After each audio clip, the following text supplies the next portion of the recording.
The book, Layla, The Journey of a Dot, absolutely beautiful. I would like to be your murid because once I have started to read the poetry you have written, it's just beyond and it's phenomenal. MashaAllah. Like Alicia says, Layla represents love without labels. Layla symbolizes the cyclical journey of the eternal dot from source to creation to a full return to create. MashaAllah, it is really beautifully written. It's a beautiful sentence. It has a very deep meaning. I don't know how you both have created an essence to love the way you have written.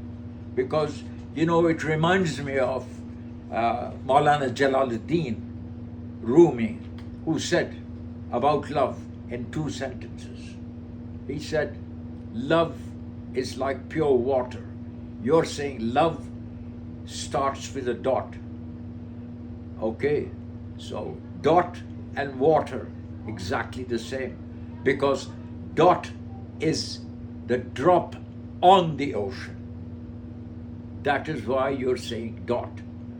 And Maulana is saying drop, a drop on the ocean. So Maulana says, love is like water, pure water.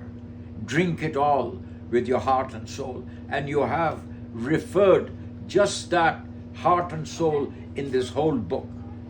I'm very surprised that you were given this divine inspiration to write the kind of love, to write the kind of explanation on an exponential basis on love. I have never read something like that.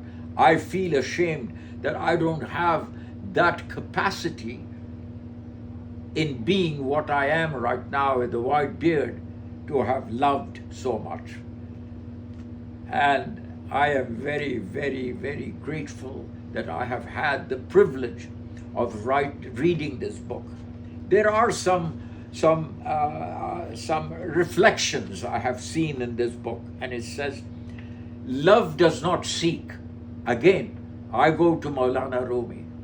He says, love is like pure water. And you're saying, love does not seek.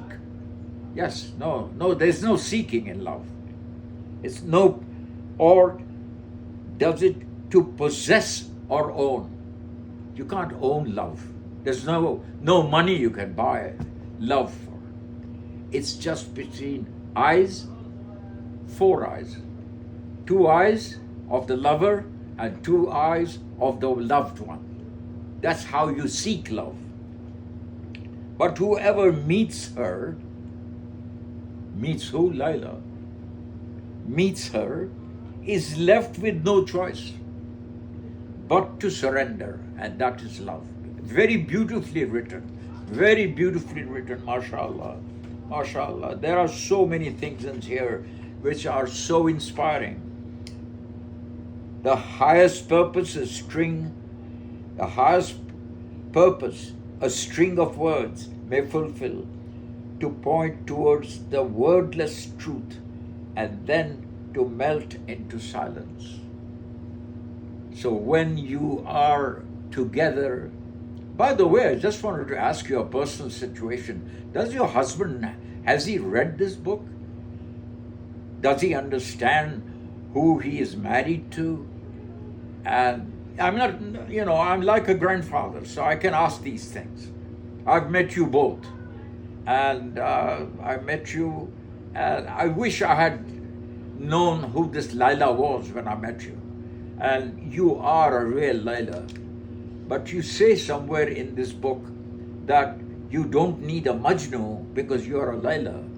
I have also read that. So who's your Majnu then? Is your hubby the Majnu? And you say, no, you don't need the Majnun? Amazing. And this is just beautiful. This one is just one glimpse of the curl of your hair. Now, I didn't see the curl of your hair, but you seem to write about the curl of your hair. This is Layla you're writing about. Is enough to make me spiral. You're going like a dervish.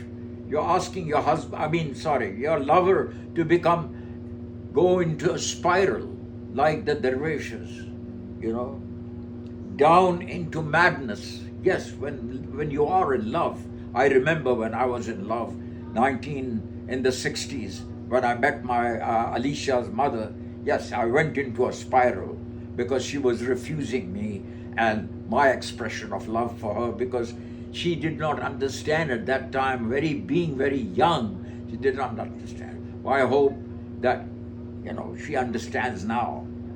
Let me be the wind. This is what I was trying. There is no way in any poetic form have I ever heard something like this. Let me be the wind that dances through your hair and then disappears. Thank you very much, my dearest little Layla.